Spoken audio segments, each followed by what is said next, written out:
díly z laminátky jsou nějak tak připravený k kompletaci. Já jsem ty parabolky takhle jenom vzal dráťákem. Jsou docela pěkný, bohužel jsou hezčí z té nepohledové strany, ale tak co se dá dělat. Nastříkat se můžou vždycky. Takže asi tolik k tomu. No, bohužel tady došlo k tomu, že jsem musel odvrtat šrouby, takže musím bohužel nasadit napřed tuto, což je takový blbý z důvodu potom šroubování tohoto, ale tak to se nějak podá. Takže tady patří šverky.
Tak já jsem tady teda nějak přidělal toto, to by bylo lepší přidělat dřív, než se přidělává tohle, protože se to tam jinak strašně blbě šroubuje.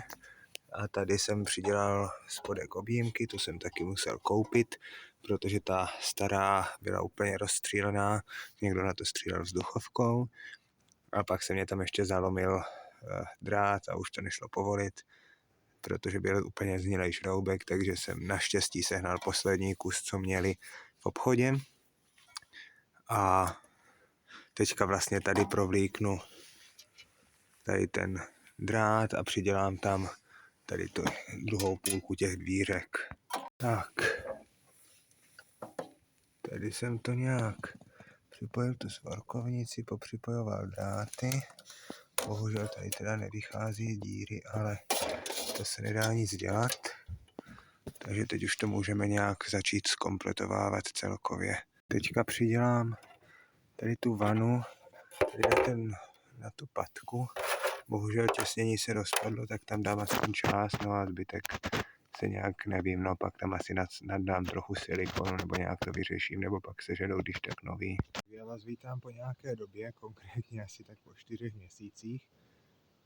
Konečně se mě podařilo vyrobit nějakou takovou atrapu těsnění, tak to tam zkusím dát. Použil jsem gumu, co se používá na výrobu razítek a tak uvidíme, co to udělá.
Není to kdo ví jak dokonalý, ale těsnit to snad bude.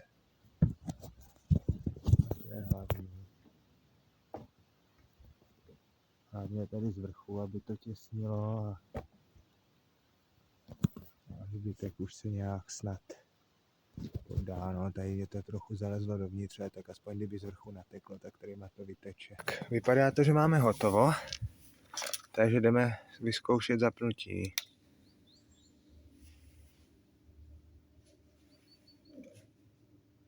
No,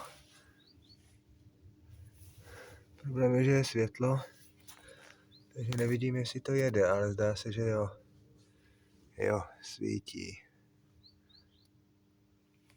Tak je to dobrý. Tak, takhle to nakonec vypadá.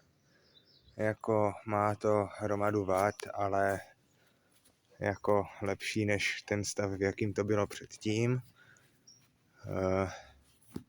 No, už jsem to dost omlátil zas tady nešetrnou manipulací, ale tak jako to se dá vyřešit ještě zase, když tak spraví, když bude čas a chuť, ale takhle hlavně už to prostě není takovej vrak a jako já jsem spokojený v celku, jo, jako má to své mouchy, ale tak jako mohlo to dopadnout i hůř, takže za mě spokojenost. Tak já vám děkuju a zatím se loučím.